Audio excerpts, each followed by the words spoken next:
Hey guys, my name is Megan Ward. I'm going to be showing you my elbow pop tutorial. I'm going to start with some simple tricks to work on elbow pops if you're just starting, but you can also take these tips and apply them to pop turnarounds or whatever other pop sequences you're learning. So one thing I always tell the students that I teach is when you do pops, you want to scoop underneath the baton. I know we're taught to do it in circles, but for me, I find it's easier to just keep coming under the rev to catch the rev and lift it back up. So sometimes when you're first learning how to do an elbow pop, I like to teach it from a thumb flip because it gives you a full rev to get under the pop. So sometimes when we start like this, we go up. If you teach it from a thumb flip or practice it from a thumb flip, it's a lot easier. One thing I've learned throughout my years of twirling is that rolls require a lot of repetition and consistency. It's going to become really frustrating that you're not going to get it right away. Sometimes flips or an aerial takes way less time than a roll, and that's just because when we do rolls, we're balancing the baton on our body. So it's all about consistency and movement. So when you're doing these elbow pops, this elbow needs to keep scooping underneath.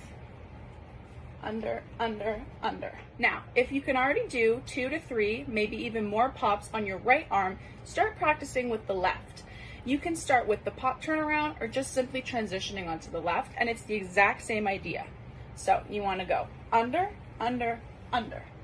So everything is scooping under rather than going above. Another key note for you is to always remember to have one rev on each elbow pop. Like I said, consistency is key. So if you're practicing these elbow pops with 1 rev, 1.5, or half, and it's switching back and forth, it's going to take you a lot longer to master those pops. You have to be consistent with your rev, keep scooping underneath, and you'll have success. If you've gotten 1, 2, 3, 4, or 1, 2, 3, and you want to start working on the turnaround, here's my advice.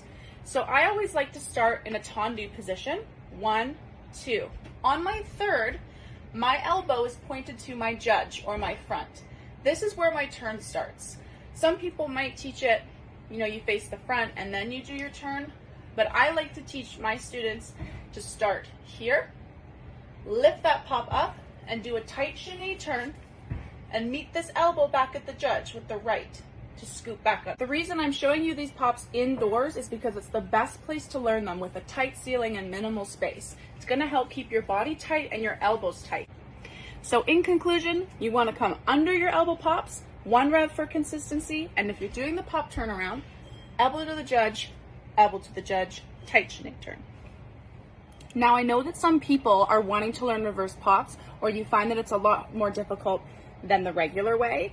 Keep in mind that all the tricks and tips that I gave you is the exact same when you're going reverse. Sometimes our brain overthinks and thinks it's something entirely different. Just apply and do exactly what you're doing on the right with your left. Make sure that your body's matching up, you're coming underneath the rev, elbow to the judge, elbow to the judge. It might take you a bit longer if you're not really dominant on your other side, but if you use those same tips and tricks, you'll have success on that side eventually too. I hope this helps you guys with your elbow pops, whether you're just starting or you're trying to master more difficult combinations.